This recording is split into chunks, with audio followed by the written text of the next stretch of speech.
আমি পদপ্রার্থী হয়েছি, পাশাপাশি আমাদের বড় ভাই আলাদ ভাই তিনিও প্রার্থী হচ্ছেন।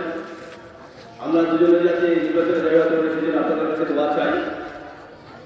আমি যাতে সমাজের সেবা করতে পারি, মানুষের কার্য করতে পারি, ইসলামের কার্য করতে পারি, সেই ব্যাপারে আপনাদের দোয়া চাই। এবং যুবক সমাজের পাশে আমি সবসময় আছি, ইনশাআল্লাহ আমি তো থাকবো।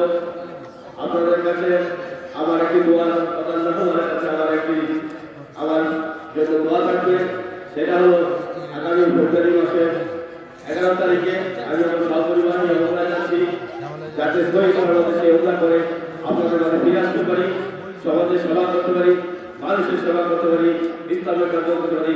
এই দোয়ারে আমি আমার সংক্ষিপ্ত বক্তব্য করছি। আল্লাহ হাফেজ, সকলকে ধন্যবাদ।